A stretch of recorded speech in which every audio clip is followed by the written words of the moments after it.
MMA Meltdown on the Fight Network continues. Let's send it to Costa Rica. The premier combat sport odds maker in the business has been very busy this week. Of course, the biggest boxing match in the history of the sport goes down this Saturday in Las Vegas. And, of course, Jon Jones has been scratched and Daniel Cormier has been added. The numbers have been posted as Daniel Cormier is a minus 140 favorite against Anthony Rumble Johnson. Joey, it's always a pleasure. What's going on? What's happening tonight, G? I tell you, it is a busy week, and it couldn't have come at a worse time for Jon Jones to have his little mishap. I mean, it seems like whenever there's a downtime or a lull in the UFC, some big drama breaks out. I mean, we've seen it with Mayhem, War Machine, not to even mention them in the same sentence, but it's unfortunate, but hopefully it'll all get mowed over by, the current events. Well, one thing that strikes me about Jon Jones is that, May the 23rd is it's in like 3.5 weeks, basically, Joey. Most fighters are in deep training mode by that point in time, and it shows that Jon Jones has been kicking ass and partying his ass off for the last 5-6 years or whatever it's been, Joey, and it really hasn't affected him. It'll be interesting to see what kind of fighter he is if he actually does clean up a bit.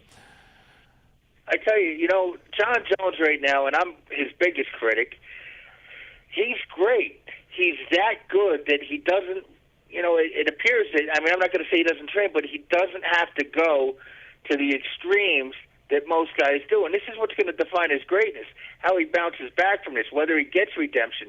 Because, we talk about fighting being mental.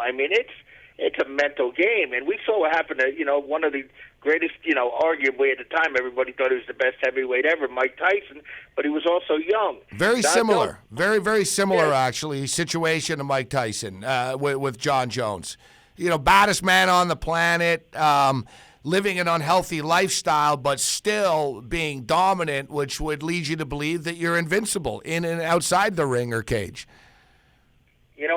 But I have to fault Jones, whereas Tyson, I have a little more empathy for it because Jones seems to have a support system around him. He's got professional athlete brothers. He's got, by all accounts, I don't know what goes on in his personal life, but he seems to have a good family. They seem to care about him, where Tyson was kind of... Yeah, Tyson was on his own. After D'Amato died, you're right. And you're right, it's completely different. Another thing, too, Jon Jones didn't come from the poverty that Tyson did. Like as you stated, his family, very, very successful athletes already. It's a strange situation for him. I know earlier in the week, you said you didn't think that he should be stripped of his title. Do you still agree with that? The more I thought about it, if he beat Johnson, which he was the favorite to beat him. If he beat Johnson, every news outlet in the world would be like the UFC champions in court, and it really is bad for the brand. So those guys at the UFC, they got guys way above your and my pay grade that are making those decisions, and I'm sure that they came to the conclusion that, we need to strip him now because if he does beat Johnson on the 23rd, and I thought he should have been allowed to fight because I believe in innocent until proven guilty. If this was 20 years ago, I think they'd be fighting. But with all the media attention and the Internet, it's not going to happen now. And they couldn't, I tell you what, they couldn't find a better replacement. Daniel Cormier is a good ambassador for the sport. Hopefully he doesn't do anything irrational or without thinking, but he's an Olympian. He's got that character.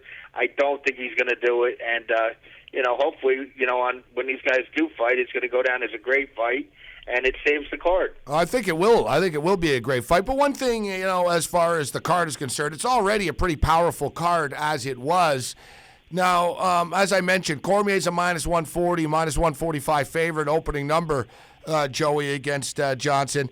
And, one thing, I liked Daniel Cormier to beat Jon Jones, and I know you did as well. He didn't. He got ragdolled. There were concerns about his knee going into the fight, and not to use it as an excuse, but I don't think Cormier was 100%. But we also saw Jon Jones fail a coke test leading up to the fight, and he knew he was going to be exposed right after, which that would have been a distraction for him, because people were talking about Jones would have been distracted now if this fight would have been on. And I'm thinking he knew. That's why he was so, kind of morbid after the fight. He wasn't happy after he beat Cormier because he knew any day it was going to be announced that he failed the drug test. So, he's fought through the distractions. But now, once again with Cormier, he gets a title shot, Joey, but it's pretty short notice for Cormier. And Cormier does a lot of TV work right now, Joey. Cormier's not a young man anymore. I've got a lot of respect for Cormier. Like I said, I thought he was going to beat Jon Jones. I'm not so sure he beats Anthony Johnson. Johnson's been training for this fight. You talk about it all the time. This stuff's contagious. He's hanging around with Robbie Lawler.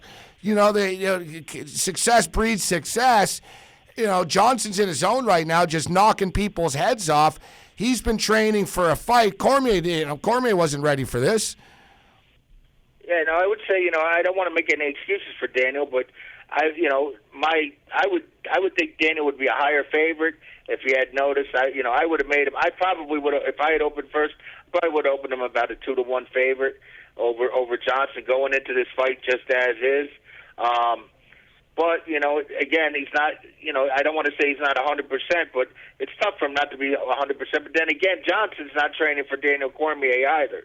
He's training for a guy that's probably more likely to, he was training for a guy that's going to stand and strike with him maybe a little bit more. And Cormier, Cormier's going to do his usual bully routine. And, if he takes Johnson down, he could, likely grind, he might be able to grind out a decision if he doesn't get clipped. I mean, he could be hurt. I mean, we saw Jon Jones, like you said, he ragdolled Daniel Cormier. Phil Davis couldn't take Anthony Johnson down. Yeah, but at the same time, I always say there's a reason why guys aren't in the UFC anymore, and it always seems to pan out when they go to the other organizations. They don't do as well. So somebody back in, somebody behind the scenes is seeing something in Phil Davis that just wasn't appealing, or maybe they felt he was on, Bader is still there. Well, Davis is maybe on the decline a little bit. I don't quite know, I'm not there watching him, but. Well, listen, I know that Cormier's a different fighter than Phil Davis is. But I'm saying, Phil Davis has great wrestling. So it's an intriguing fight. And actually, Jon Jones, and somebody said a tweet earlier, he's not buried in the desert. It was my call all along. I didn't say strip him. I said take him off the card. Let him get some help, and if you can't, and let him come back in 6 months. But as it is now, combat sport, Joey, I mean, it's always been about this. It's always been about the redemption, the comeback. I want what's mine. We all know that Jon Jones didn't legitimately lose the belt, so when he comes back, the hype is going to be huge, and there's going to make for some interesting fights in the weight class right now. So before we let you go, Joey, and time's just flying by here this evening. Pacquiao and Mayweather. The hype is starting to get huge. They're showing up with bands, girls, dancers. Kentucky Derby's it's a knockout. There's a horse in the Kentucky Derby. It's Mayweather and Pacquiao week this week. And, I stand firmly in my belief that, and we see this all the time with Floyd fights, that the money is going to continue to trickle down on whoever fights Floyd, whether it was De La Hoya, whether it's Hatton, whether it's Canelo Alvarez. We go down the list. People are always going to bet that underdog against Floyd, and I think it happens again Saturday. I like Floyd to win the fight. I like Floyd, too. I've been on Floyd for 5 years. When it was about 275, I laid, in hindsight, a bad number, minus 210. That was back in March. I think Floyd will win the fight. But, again, a good friend of mine in Vegas said to me, if it weren't for the high rollers, this fight would be a pick'em, because they're betting Manny double-fisted. And that's kind of the norm out in Vegas, and there's not a lot of gamble in them. So that's what's keeping the number up high. They could get away with dealing. The market could get away with dealing this price a lot lower because people aren't running it out to lay Floyd. Just the wise guys. No, you're right.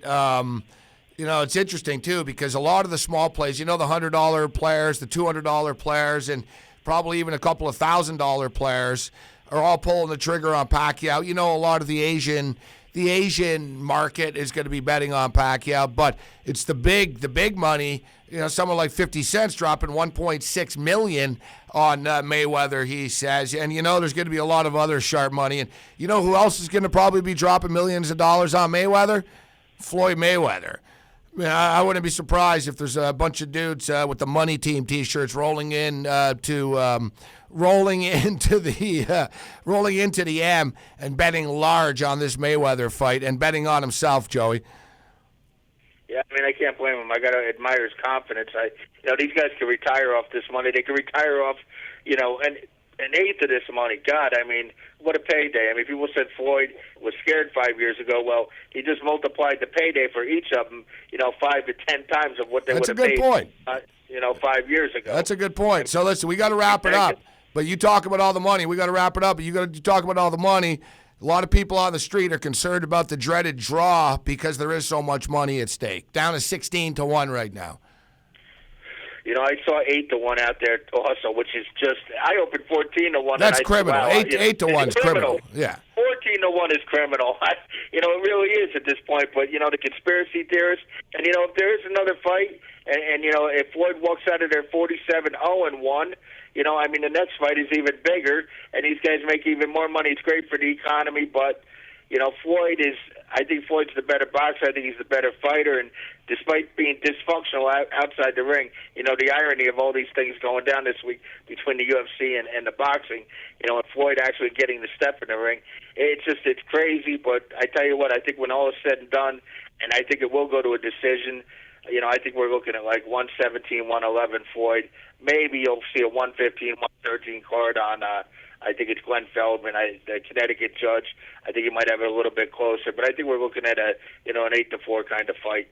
Joey Odessa, you can check him out on Twitter at MMA Odds or follow him on his new website, odessa.com. Thanks for the time, Joey.